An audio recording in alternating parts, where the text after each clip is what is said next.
Kimangan saya si madam yo zaman zio la vlabji. Mai ni kata benda tam leta tinya zaman na agak Untuk pokok zaman bangkit. Sana itu tam sikit tadi. Foi zizem zaman zat kurang foi malo. Sidba bno Paano pa Isi siya? niya kung kanong puno de ki foge.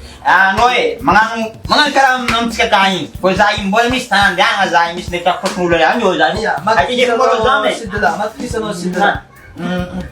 Saya zama. Yes. Zara se. Okay. Sidla? Ano malaw sa tin nga ko la cuisine po. Yain wala rera del kahela. Ayan.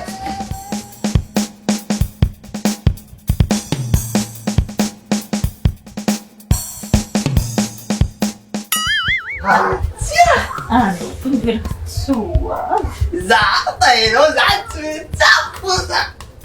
Okay. Apriin mo din sa lain Misaotra. Besa udah file tabel. Dapat may tungan. Rafael tinangap sope. Sabi mo nang Ano mo no sitio? ano kaya sa lakarat sa miyan kan. Smith miya laki. Ano mo? Ano to sin? Ha, telepon na. Paano yan? Ay, mahal nga. Wish ko ka naman dito. Sama. Ama man. Telepon na niya. Ama man. Habi ko si mahirap. Ama man.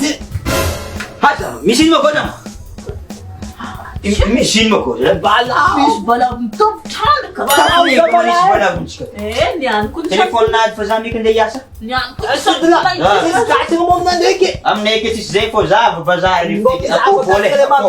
Boleh le baulu ratabelam hang again. Kasi mo bit beze mo maasyan. Wala pa mafed zama. Los mo balaw eh. Los using. Ha? Si tata shit.